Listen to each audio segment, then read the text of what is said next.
Assistant కొరియోగ్రాఫర్పై లైంగిక వేధింపుల నేపథ్యంలో పోక్సో కేసులో ప్రముఖ కొరియోగ్రాఫర్ జానీ మాస్టర్ అరెస్ట్ అయిన విషయం తెలిసిందే.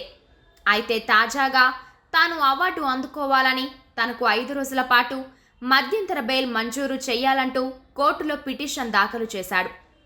నార్సింగ్ పోలీసులకిచ్చిన 4 రోజుల కస్టడీ ముగియడంతో జానీని మళ్లీ ఉప్పరపల్లి కోర్టులో ప్రవేశపెట్టారు. అనంతరం అతడిని చంచల్గూడ జైలుకు తరలించారు. నాకు ఇటీవల బెస్ట్ కొరియోగ్రాఫర్గా అవార్డు వచ్చింది. దానికోసం ఢిల్లీ వెళ్లి అవార్డు అందుకోవాల్సి ఉంది. అందుకుగాను 5 రోజుల మధ్యంతర బెయిల్ ఇవ్వండి అని జానీ కోర్టును కోరాడు. కాగా ఈ పిటిషన్పై ఈ నెల 7వ తేదీన విచారణ చేపడతామని రంగారెడ్డి పోక్సో కోర్టు పేర్కొంది. మరోవైపు కొరియోగ్రాఫర్ బెయిల్ పిటిషన్ను సీరియస్గా తీసుకున్న పోలీసులు కౌంటర్ పిటిషన్ దాఖలు చేసినట్లు సమాచారం.